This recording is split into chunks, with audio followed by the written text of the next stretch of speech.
Pagdiriwang ng iba't ibang kultura na mayroon sa Canada ang itinampok sa Multicultural Festival na inorganisa ng mga Pilipino ngayong weekend. Silipin po natin sa report ni Paula Saraza.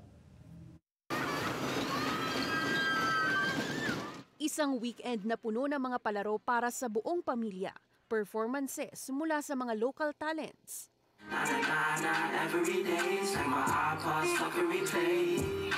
At mga produkto at pagkain mula sa iba't ibang kultura.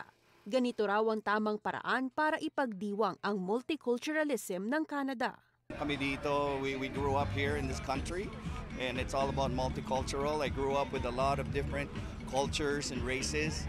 And it's just the right fit and it's the right time. Sa unang pagkakataon, dinala ng Philippine Legacy and Cultural Alliance o PLACA sa Scarborough ang taunang selebrasyon. Ang pinalaking venue at pinahabang pagdiriwang, layong makapag-imbita ng mga Canadians at immigrants na simbolo raw ng diversity ng bansa. This whole area, madami dito ang East Asians. We have the Asians obviously, right? Filipinos from around the neighborhoods dito. And we wanted to reach out to them and, you know, everybody to enjoy the weekend. Sa 60 mga vendors na kalahok sa event, kabilang ang Pinay Bayong weaver na si Maricel Salvador. We are so proud to promote yung ating gawa, which is sariling gawa natin, sariling innovations natin yung paggawa ng mga bayo na ito. Then, syempre natin ipakita yung talent ng Pilipino. Bukod sa makabenta ng kanyang mga produktong Filipiniana na inaangkat pa mula sa Pilipinas at ang kanyang mga handmade bayong, tagumpay na raw bilang business owner na makitang hindi lamang mga Pilipino ang interesadong bumili sa kanya. Minsan nakakataba ng puso kasi very appreciative sila sa nagagawa mo.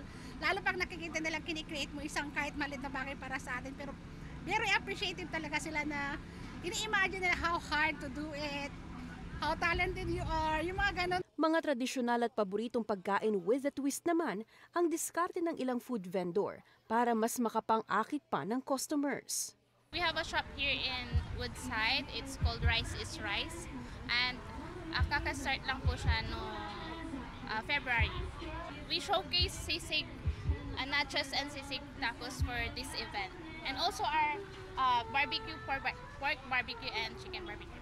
Ito ang unang beses na nakipag-partner ang PLACA sa N95 Woodside Square para sa taunang selebrasyon ng Multiculturalism Day sa Canada. Maaaring mabisita ang Multicultural Festival dito sa Scarborough buong weekend. Paula Saraza, Omni News, Toronto.